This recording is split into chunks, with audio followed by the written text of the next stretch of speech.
국어 시간에 이제 선생님이 시끄러운 소리를 지르거나 노래 부르는 것을 사자성어로 뭐라고 하니 물었어요. 그러니까 아이들이 여러 가지 대답을 했습니다. 고성방가, 미친 거야, 저엄불가, 경범죄인가, 뭐 이런 대답을 했는데, 한 아이가 대답을 하니까 교실이 떠나갈 듯이 웃고 마주 천정이 뚫어져 버렸습니다. 뭐라고 했는가? 울 아빠인가? 그랬다는 겁니다. 이 가족들이 여름에 이제 피서를 갔어요.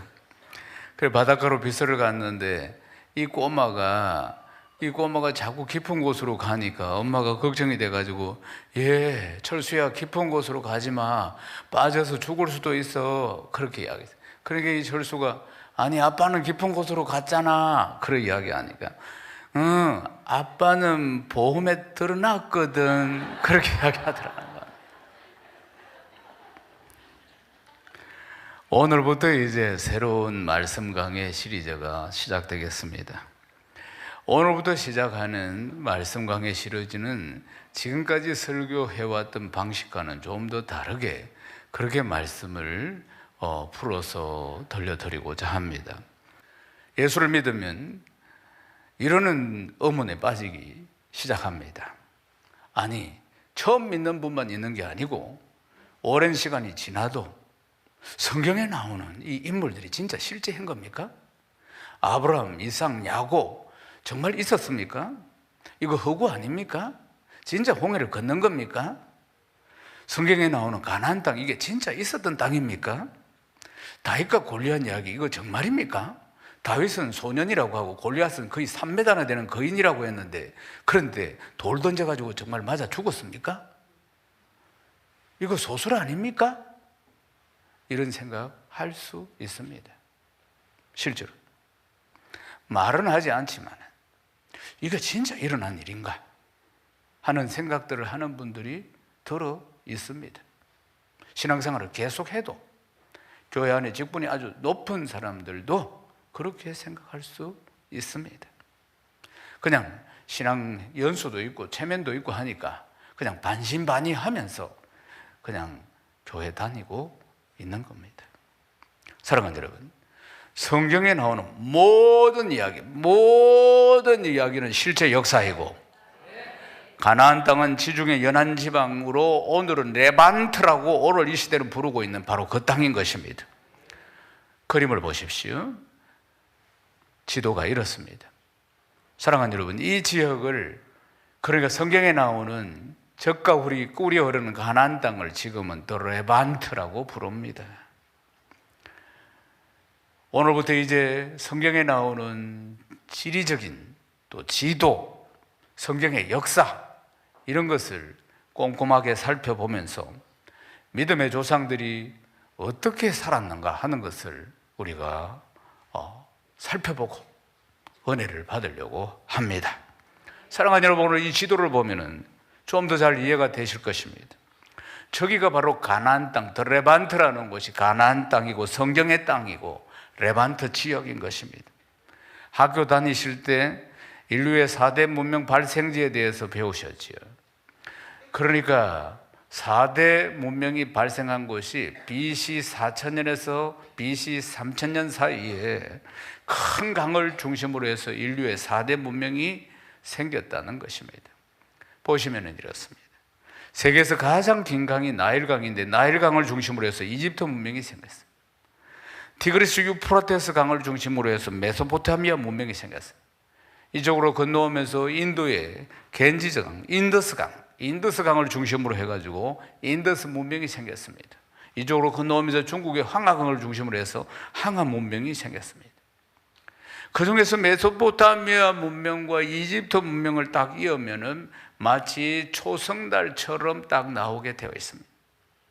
그래서 이 지역을 메소포타미아 문명과 이집트 나일강의 문명을 딱 연결시키면은 아주 비옥한 초성달 모양을 하고 있는데, 이 지역을 비옥한 초성달 지대, 퍼타일 크레센트라 이렇게 부르는 겁니다. 지금 지도에는 초록색으로 이렇게 표현이 되어 있습니다. 이 지역은 양쪽으로 큰 강이 범람을 하면서 각종 분비물이 넘쳐가지고 이 지역의 땅은 옥토가 되고 씨를 뿌리면 30배, 60배, 100배로 거두게 되는 겁니다. 이런 4대 이 강, 4대 문명이라는 이 용어를 처음 사용한 사람이 누구냐 하면은 1906년도에 5권으로 된 고대 이집트 역사를 집필한 미국의 이집트 학자 제임스 브리스테트라는 박사입니다. 사랑하는 여러분, 터키 보시면은 메소포타미아 문명과 이집트 문명 사이에 교랑 역할을 했던 게 이스라엘입니다. 그래서 이 사이에 낀 땅이라 이렇게 부르는 것입니다. 사이에 낀 땅. 오늘 설교 제목이 뭡니까? 사이 땅입니다. 사이에게 준 땅이 아니고 사이 땅이라고 해요. 그래서 사이 땅이 뭘까 잘 이해를 못할 것 같아서 영어로 The Land Between 이렇게 적어 놓은 것입니다. 이스라엘 땅이 바로 사이에 낀 땅이라는 그 말입니다. 그렇게 메소포타미아 문명과 이집트 문명 사이에 낀 땅이라는 것입니다. 이스라엘을 중심으로 보면은 위로는 유럽이고 그리고 아래는 아프리카고 그리고 지중해 반대쪽은 어디입니까? 아시아입니다. 3개 대륙이 교차하는 간지가 뭐냐? 바로 이 땅입니다. 3개 대륙이. 그래서 사이에 낀 땅이다. The land between이다. 이렇게 이 땅을 부르는 것입니다. 이스라엘은 그러니까 세 문명이 겹치는 곳에 있었기 때문에 아주 빈번히 전쟁이 일어났던 겁니다. 분쟁이 아주 많았습니다. 겹치니까 이걸 차지하려고. 그리고 또 겹치니까 긍정적으로는 복음을 확산하는데 아주 좋았다는 것입니다. 로마가 구라파를 중심으로 전 세계를 통일할 때 로마에 가는 길로 복음이 손살같이 전파된 거 아니겠습니까? 이 지역의 의미도 바로 그런 것입니다. 대륙을 잇는 복음의 통로가 된 지역이 바로 이 지역이라는 것입니다. 지형적으로 보면은 세계 대륙이 겹치는 곳이기 때문에 상업적으로나 정치적으로나 지리적으로 굉장히 중요한 땅이었다는 겁니다. 그러니까 주변에 있는 강대국들은 항상 이 사이에 있는 이 땅, 이 간 사이에 있는 이 땅을 호시탐탐 노렸던 것입니다. 그곳에 이 백성들이 살고 있었습니다. 성경은 이렇게 하나님이 이렇게 말씀하셨어요. 에스겔서 5장 5절 말씀입니다. 함께 읽겠습니다.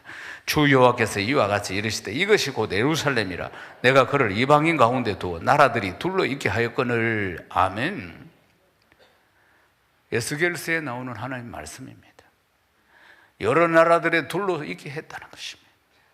이방인 가운데 두었다 그 말입니다. 하나님의 계획하십니다. 근데 이 땅은 우리 강원도 땅보다 적습니다. 지도를 보시겠습니까? 빨간색 이스라엘 땅, 이쪽은 약간 까만 쪽 강원도 땅입니다. 그러니까 강원도보다도 조금 적은 땅덩어리인데 한시도 바람잘 날이 없었습니다. 이 작지만은 큰 나라라고 부르고 있는데 이스라엘은 주변 강대국들 사이에 끼어 있어서 그러니까 고래 싸움에 새우 덩 터지는 일들이 자주 일어났다는 것이에요. 그리고 기근을 만나서 이집트로 내려가거나 아니면 열국의 포로가 되고 그게 자기들의 역사였습니다. 그런데 하나님께서는 이 땅을 무엇이라고 불렀습니까? 약속의 땅, 젖과 꿀이 흐르는 땅이라고 불렀습니다. 너무 희한하죠. 젖과 꿀이 흐른다. 약속의 땅이다. 과연 하나님께서 주신 이 땅이, 이 가나안 땅이 정말 젖과 꿀이 흐르는 땅일까요? 이 질문 앞에서는 예스도 답이 될 수 있고 노도 답이 될 수 있습니다. 인간적인 눈으로 보면 아브라함이 태어났던 지역이 메소포타미아입니다. 메소포타미아에서 하나님 부르셔가지고 젖과 꿀이 흐르는 가나안 땅으로 가라고 말씀하셨어요. 인간적인 눈으로 보면 메소포타미아 지역이 훨씬 비옥하고 좋습니다. 이집트의 나일강 주변이 훨씬 비옥하고 좋습니다. 그곳이 바로 젖과 꿀이 흐르는 땅입니다. 그런데 하나님께서는 아브라함을 부르셔서 젖과 꿀이 흐르는 땅 가나안 땅으로 가라고 하셨는데 실제로는 메마르고 척박한 땅이었습니다. 게다가 사이에 낀 땅이기 때문에 주변 강대국들이 이걸 차지하려고 호시탐탐 노리고 있었습니다. 그러니까 늘 이 작은 나라가 불안하고 늘 두려움에 떨고, 그리고 또 생명의 원천이 물인데 물도 거의 없었습니다. 그러니까 오직 하늘에만 의존해야 하는 아주 처량한 땅이었습니다. 그런데 성경은 이 땅을 젖과 꿀이 흐르는 땅이라 이렇게 부르고 있다는 것입니다. 수도 없이 이 땅을, 이 척박한 땅을 젖과 꿀이 흐르는 땅이라고 부르는 것입니다. 레위기 20장 24절 말씀 우리 함께 읽겠습니다. 내가 전에 너희에게 이르기를 너희가 그들의 땅을 기업으로 받을 것이라. 내가 그 땅 곧 젖과 꿀이 흐르는 땅을 너희에게 주어 유업을 삼게 하리라 하였노라. 나는 너희를 만민 중에서 구별한 너희의 하나님 여호와이니라. 아멘. 이 척박한 땅을 하나님은 젖과 꿀이 흐르는 땅이라고 하시는 거예요. 민수기 14장 8절 말씀도 함께 읽겠습니다. 여호와께서 우리를 기뻐하시면 우리를 그 땅으로 인도하여 들으시고 그 땅을 우리에게 주시라. 이는 과연 젖과 꿀이 흐르는 땅이라. 계속 성경은 젖과 꿀이 흐르는 땅이라고 이야기합니다. 신명기 6장 3절 말씀 우리 함께 읽겠습니다. 이스라엘에 듣고 삼가 그것을 행하라. 그리하면 네가 복을 받고 네 조상들의 하나님 여호와께서 내게 허락하신 같이 젖과 꿀이 흐르는 땅에서 네가 크게 번성하리라. 아멘. 실제로는 보면은 나일강이 범람하는 그 애굽의 땅이 그야말로 지상낙원입니다. 하나님의 도움 없이도 살아갈 수 있는 비옥한 땅입니다. 그렇지만은 그 땅을 영적으로 보면은 강야의 사막에 보이는 신기루요 허상에 불과한 땅이고, 결국은 우상 숭배와 하늘을 찌르는 제약으로 하나님이 곧 심판하시기 때문에 그렇습니다. 가나안 땅은 어떻습니까? 오직 하나님의 은혜만을 쳐다봐야 합니다. 하늘에서 내리는 비만을 기다려야 합니다. 하나님께서 복 주시지 않으면 모든 것이 사라지는 땅인 것입니다. 은혜 없이는 살 수 없는 땅. 다시 말씀드려서 날마다 부어주시는 하나님의 은혜가 아니면 결코 살 수 없는 땅이 바로 하나님이 약속하신 땅이었다는 것입니다. 일용할 양식을 위해, 생존을 위해 때를 따라 돕는 은혜를 구하면서 기도의 줄이 끊어지면 생존이 불가능한 땅, 이것이 가나안 땅이었다는 사실입니다. 그러므로 가나안 땅은 결단하게 하는 땅이요, 그리고 무엇을 결단하게 하는 땅입니까? 세상의 종으로 살든지 아니면 하나님의 백성으로 살든지 양단의 결단을 해야 하는 것입니다. 세상의 모든 것을 받아 누리면서 세상의 연락 즐기면서 세상 가치관으로 세상에서 인정받으며 그렇게 살 것인가, 아니면 이름도 없이 빛도 없이 이 세상에 속해 살지만 하나님 주신 것으로 만족하며 하나님의 온전한 통치를 받으며 살아가는 하나님의 백성이 될 것인가? 결단해야 하는 땅입니다. 하나님의 백성은 세상 사람과 다릅니다. 하나님의 은혜 없이는 결코 살아갈 수 없는, 어떤 인간적인 수단과 방법으로도 자신의 욕망을 만족시킬 수 없는 하나님의 백성들. 사랑하는 여러분, 그러므로 하나님 편이 되어서 살 것인가, 세상 편에 서서 살 것인가를 결단하게 하는 땅이기 때문에 젖과 꿀이 흐르는 땅인 것입니다. 가나안 땅, 하나님의 백성으로 거듭나게 하는 땅입니다. 비록 세상에 살지만 하늘의 소망을 품고 하나님의 백성으로 거듭나기 위해 하나님은 우리 인생을 담금질하시는 하나님의 땅, 그 땅이 바로 사이에 낀 땅이었던 것입니다. 비록 이 땅에 살고 있지만 하늘의 소망을 두고 하나님께서 주시는 은혜로, 전적인 하나님의 은혜로 하나님의 나라와 을을 위해 살아가는 백성들이 하나님의 백성임을 믿으시기를 주의 이름 축원합니다. 가나안 땅의 주인이 누구십니까? 하나님이십니다. 누구도 그 가나안 땅을 자기 뜻대로 자기 마음대로 주장할 수 없는 것입니다. 출애굽한 이스라엘 백성들 가나안 땅으로 가라고, 가나안 땅을 차지하라고 했습니다. 그곳에는 거대한 7 족속이 살고 있었습니다. 그런데 그 땅을 완전히 정복해라고 했습니다. 하나님 왜 그렇게 말씀하셨을까요? 그 땅의 주인은 하나님이시기 때문에 그렇습니다. 그런데 세상 사람들은 세상적인 관점에서 신앙생활을 해도 세상적인 관점에서 아니 하나님이 어떻게 그 땅에 먼저 와서 살고 있는 7 족속을 다 없애고 그 땅을 차지하라고 할 수 있을까? 상식적으로 난 이해가 안 된다. 사랑의 하나님이시라고 하면서 어떻게 하나님이 그럴 수가 있을까? 성경은 상식이나 도덕적인 개념으로 다 볼 수 있는 것이 아닙니다. 세상 사람들 눈에는 그렇게 보일 수도 있습니다. 그러나 성경이 말씀하시는 초점은 무엇이냐? 그 땅의 주인이 누구이며 주권자가 누구냐 하는 것입니다. 성경을 인간적인 눈으로 보면은 처음부터 끝까지 이해가 되지 않는 부분들이 얼마나 많이 있는지 모릅니다. 도무지 이해가 되지 않는, 하버드 대학을 10번 나왔다 할지라도 이 성경이 이해가 안 되는 곳이 많을 것입니다. 그러나 믿음의 눈으로 성경을 읽고 나 자신이 하나님 말씀을 직접 경험해야만이 하나님의 말씀의 뜻을 우리가 발견할 수 있는 줄로 믿습니다. 반대로 이야기하면 믿음이 없고 인간적인 눈으로 성경을 보면은 하나님 말씀이 도무지 무슨 뜻인지 이해할 수가 없다는 것입니다. 사랑하는 여러분, 성경은 계속 말씀하시는 것이 뭐냐? 그 땅의 주인은 7 족속이 아니고 하나님이시라는 것입니다. 모든 주권은 하나님께 있다는 것입니다. 하나님이 모든 인생의 주권을 가지고 계신다는 것입니다. 그 땅의 주인도 7 족속이 아니고 창조주 하나님이시라는 것입니다. 우리 인생의 주인이 누구십니까? 우리를 창조하신 하나님 아니겠습니까? 우리의 모든 인생의 주권도 그분 손에 있는 줄로 믿습니다. 그러므로 우리 인생이 하나님을 위해 사는 건 너무나 당연합니다. 원수 마귀가 우리 인생을 지배하지 못하도록 물리치고 쫓아내야 하는 건 너무나 당연한 것입니다. 성경은 바로 그 이야기를 하고 있는 것입니다.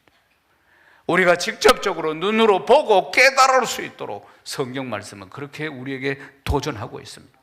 우상 숭배로 하나님의 땅을 더럽힌 7 족속을 다 쫓아내라. 거기에 하나님 나라를 회복시켜라. 하나님 나라를 세우라. 하나님의 백성이 하나님 나라와 을을 이루며 살아가도록 그 땅을 차지하라고 명령하신 것입니다. 영적으로 본다면 그 땅은 분명히 젖과 꿀이 흐르는 땅입니다. 말씀과 성령의 능력으로 새 사람이 되게 하는 땅인 것입니다. 그러므로 가나안 땅은 천국 백성에 합당한 성품과 인격으로 우리의 내면을 더 연단시키고 당금질하는 영적인 훈련장이었던 것입니다. 사랑하는 여러분, 하나님 백성에게 가나안 땅을 그저 공짜로 주시겠다고 한 것이 아닙니다. 이미 이방인들이 거주하고 있었습니다. 7 족속이. 첫사람 아담과 하와에게는 에덴 땅을 거저 주셨습니다. 그러나 약속하신 이 가나안 땅은 직접 싸워서 정복을 해야 할 땅이라는 겁니다. 우리의 내면을 보십시오. 우리의 내면도 역시 똑같습니다. 우리 안에는 거칠고 악한 본성, 불순종, 하나님을 대적하는 것들, 이런 7 족속으로 가득 차 있습니다. 하지만 가나안 땅이 원래 하나님의 땅이고 우리 하나님이 주인이셨듯이 우리 인생 하나님께서 창조하셨고 우리 인생의 주인은 하나님이십니다. 그러므로 나 자신과 싸워서 이겨야 합니다. 아멘이십니까? 세상과 싸워서 이겨야 합니다. 내 안에 있는 7 족속과 싸워서 이겨야 하고, 그리고 세상과 싸워서 이겨야 하고, 이 공중권세 잡은 자 원수 마귀와 싸워서 이겨야 합니다. 이것이 하나님께 영광을 돌리는 삶인 것입니다. 이 땅의 부귀영화를 누리며 사는 것이 하나님께 영광 돌리는 삶이 아닙니다. 나의 내면이 변화되고 원수 마귀를 이기고 세상을 본받지 않고 하나님의 뜻을 이루는 하나님의 사람으로 살아가는 것, 언제나 하나님 나라와 그 을을 이루며 살아가는 것, 이것이 하나님께 영광을 돌려드리는 삶인 줄로 믿습니다. 가나안 땅은 영적 전투가 벌어지는 땅입니다. 우리 인생도 역시 마찬가지입니다. 하나님의 나라와 세상 나라 사이에서 우리는 전투하며 치열하게 보이지 않는 영적인 전투를 하며 내 자신을 이기고 세상을 이기고 원수마귀를 이기기 위해서 끊임없이 영적인 전투를 하며 살아가는 영적인 군사인 것입니다.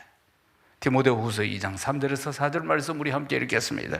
너는 그리스도 예수의 좋은 병사로 나와 함께 고난을 받으라. 병사로 공부하는 자는 자기 생활에 얽매이는 자가 하나도 없나니 이런 병사로 모집한 자를 기쁘게 하려 함이라. 아멘. 하나님은 오로지 하나님만을 의지하고 하나님 뜻대로 하나님께서 약속하신 그 땅을 정복하라고 가나안 땅을 주셨습니다. 하나님의 백성은 반드시 하나님의 능력으로 허락하신 이 땅을 정복하고 차지해야 하고 하나님께 돌려드려야 할 줄로 믿습니다. 하나님의 백성은 당연히 그래야 하는 것입니다. 하나님께 돌려드려야 한다는 것입니다. 가나안 땅은 하나님의 눈동자가 고정된 땅이며 젖과 꿀이 흐르는 가나안 땅입니다. 신명기 32장 10절 말씀 우리 함께 읽겠습니다. 여호와께서 그를 항무지에서 짐승이 부르짖는 강야에서 만나시고 호위하시며 보호하시며 자기의 눈동자같이 지키셨도다. 할렐루야. 이제 우리 매주일마다 약속의 땅으로 말씀 강해 시리즈를 통해서 성경 속으로 더 깊이 들어가서 풍부한 하나님의 말씀을 체험하고, 그리고 또 성경이 기록된 그 고대 근동 지역의 또 역사와 지리적인 배경과 공간적인 배경과 복음이 전파된 여러 가지 지역들을 우리는 말씀을 통해서 찾아보게 될 것입니다. 그러니 절대로 예배에 빠지시면 이 신묘막측한 말씀을 못 듣습니다. 성경에서 말씀하시는 그 당시의 지리적, 역사적, 문화적 이 배경들을 배우고 이해하는 까닭은 하나님을 사랑하기 때문입니다. 하나님을 사랑하기 때문에. 하나님 사랑하십니까? 하나님을 사랑한다는 것이 무엇이겠습니까?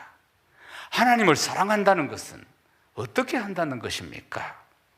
하나님을 사랑한다는 것은 하나님의 말씀을 사랑하는 것입니다. 하나님을 사랑한다는 것은 그분의 계명을 지키는 것입니다. 말씀을 지킨다, 계명을 지킨다, 이것은 그 말씀을 그대로 행하려고 인간적인 노력을 하는 것으로 오해하면 안 됩니다. 사랑하는 여러분, 말씀을 지킨다, 그것은 그 말씀을 사랑하는 것입니다. 말씀을 사랑하는 것이에요. 하나님 말씀을 읽고 하나님 말씀을 듣고 하나님 말씀을 보고 그리고 하나님 말씀을 체험하고 하나님과 동행하고 그 말씀의 인도를 받는 것이 말씀을 지키는 것이고 말씀을 사랑하는 것입니다. 사랑하는 여러분, 우리가 분명히 알아야 할 것은 말씀을 지키도록 인도하시고 깨닫게 하시는 분이 계시는데 그분이 성령님이십니다.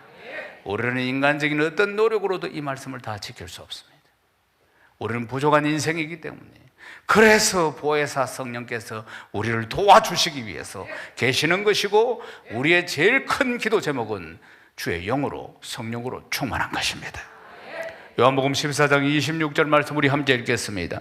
보혜사 곧 아버지께서 내 이름으로 보내실 성령, 그가 너희에게 모든 것을 가르치고 내가 너희에게 말한 모든 것을 생각나게 하리라. 성령께서 하시는 것입니다. 고린도전서 2장 13절 말씀도 함께 읽겠습니다. 우리가 이것을 말하거니와 사람의 지혜가 가르친 말로 아니하고 오직 성령께서 가르치신 것으로 하니 영적인 일은 영적인 것으로 분별하느니라. 아멘. 성령 충만을 위해서 날마다 기도해야 할 줄로 믿습니다. 성령의 인도를 받아야만이 말씀을 지킬 수가 있습니다. 성령의 인도를 받아야만이 지금도 이 말씀을 깨달을 수가 있는 것입니다. 성령의 인도를 받아야만이 말씀대로 살고 말씀을 사랑하게 되는 것입니다. 성령의 인도를 받지 않고는, 결코 성령의 인도함을 받지 않고는 이 말씀을 진심으로 사랑할 수 없는 것입니다. 사람이 스스로 자기의 힘으로 이 말씀을 지키겠다고 노력하는 것이 아닙니다. 우리가 예수 믿고 거듭날 때도 우리 힘으로 거듭난 것이 아니듯이 전적으로 성령의 능력으로 우리가 거듭났듯이 천국 가는 그날까지 우리의 모든 삶의 여정과 신앙생활도 다 마찬가지입니다. 그분의 인도를 받아야 하는 것입니다. 전적으로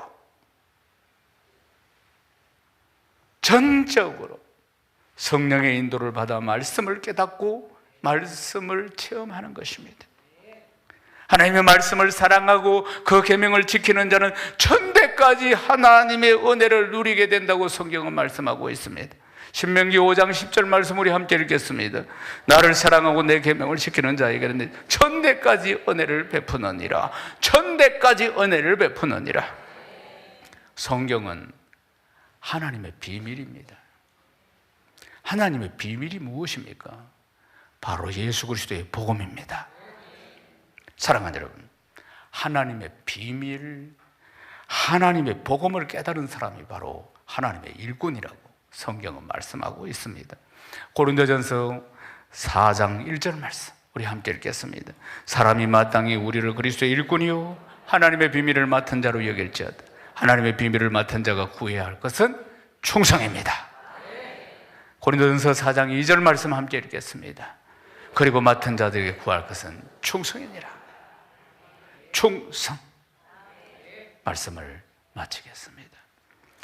끝까지 한결같이 하나님의 백성이라는 이 정체성을 잊지 마시고 이 말씀에 순종하고 성령으로 날마다 충만해서 이 말씀대로 살아내는 것이 바로 우리가 해야 할 하나님을 사랑하는 것입니다. 이제 매주일마다 우리에게 주시는 이 풍성한 말씀 속으로 들어가서 하나님의 비밀을 깨닫고 이전보다 더 주님 사랑하고 온 세상에 하나님의 비밀을 전거하는 충성된 일꾼, 충성된 정인 다 되시기를 주님의 이름으로 축원합니다.